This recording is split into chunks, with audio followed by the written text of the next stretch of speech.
मैंने सोचा आज आपको ये वाला ब्राइडल हेयर बन बनाना सिखाती हूँ, जिसकी काफ़ी डिमांड रहती है। बारात की तकरीबन हर दूसरी ब्राइड यही जुड़ा मुझसे डिमांड करती है। तो सबसे पहले आपने अपने सेक्शंस को क्लियर कर लेना है। मैं हमेशा कहती हूँ कि अगर आप अपने सेक्शंस में फर्स्ट पॉइंट के ऊपर क्लियर हैं तो इसका मतलब है कि बाकी हर चीज़ आपके लिए आगे आसान हो जाएगी। तो आप देख रहे हैं कि मैंने front, crown and back section को अलग कर लिया है क्लिप्स के साथ। उसके बाद बैक सेक्शन से काम को स्टार्ट करना है और ईच स्ट्रैंड जो है उसको बहुत अच्छी सी फिनिश देनी है, उसको बैलेंस होना चाहिए। आप देखें कि मैं हर स्ट्रैंड को लेते स्प्रे करके उसका फ्रिज ख़त्म करके उसके बाद उसमें कॉम्ब को अच्छे से फेर के उसके बाद कर्ल करती हूँ। जितने स्मूथ, शाइनी एंड बैलेंस्ड कर लोगे उतना ही आपका neat and clean hair style तैयार होगा।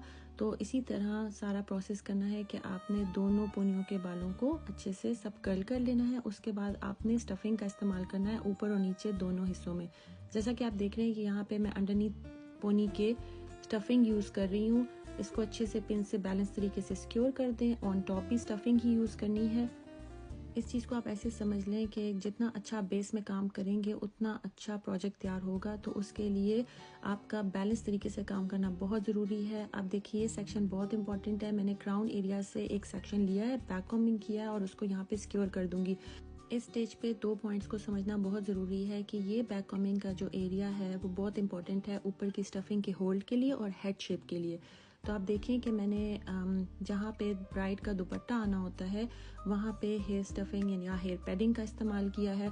सेक्शंस लेते टाइम जो बाल पीछे को आएंगे वो सब आपने साथ साथ रोल करने हैं। अब आप देखें कि मैं जो हेयर पैडिंग है जहाँ उस एरिया को प्रॉपर तरीके से बैक कॉम करके रेडी कर रही हूँ, क्योंकि वो दुपट्टा सेटिंग में हेल्प करेगा। आपकी जितनी अच्छी हेयर पैडिंग सिक्योर होगी दुपट्टा उतने अच्छे से सर के ऊपर फिक्स होगा और हेड फॉर्म भी बहुत अच्छी बनेगी।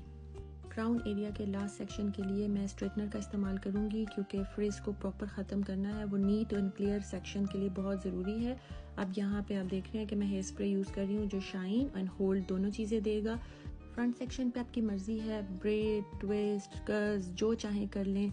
इस हेयर स्टाइल में मेरी कोशिश होती है कि फ्रंट सेक्शन को पहले क्लियर कर लूँ। उसकी वजह 2 हैं। एक तो हमारी ब्राइड का हेयर स्टाइल ज़्यादातर फ्रंट से ही नज़र आता है, पीछे दुपट्टा आ जाता है। दूसरी वजह ये भी है कि बाज़ दफ़ा हम प्रॉपर हेयर स्टाइल पीछे क्रिएट कर लेते हैं और जब आगे के बाल हम सेट करने लगते हैं तो हमें समझ ही नहीं आती कि उनको लेके किधर जाना है।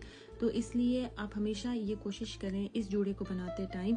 मेथड्स डिफरेंट हो जाते हैं डिफरेंट हेयर स्टाइल के साथ, लेकिन मैं स्पेसिफिकली इसकी बात कर रही हूँ कि फ्रंट सेक्शन पे आप अच्छे से काम कर लें। उसके बाद फिर आपने बैक पे सारा जूड़ा क्रिएट करना है। हेयर स्टाइल बनाते वक्त उसको विजुअली चेक करते रहें कि वो कितना बैलेंस है, कर्ल्स की डायरेक्शन किस तरफ और सेटिंग कहाँ को होनी चाहिए।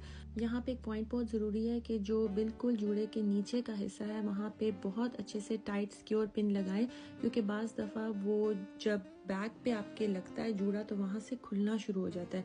तो इसलिए आपने पिन को लगाते वक्त उसको अच्छा सिक्योर ज़रूर करना है और डबल चेक करें कि वहाँ से हेयर लूज ना हो। ये रहा हमारी प्यारी सी ब्राइड का प्यारा सा जूड़ा। इस जूड़े की खास बात यह है कि ये नेक की दोनों साइड से हल्का हल्का नजर आता है, जो बहुत प्यारी सी लुक देता है। आप मुझे अपने कमेंट्स में बताना आपको ये वीडियो कैसी लगी। Thank you.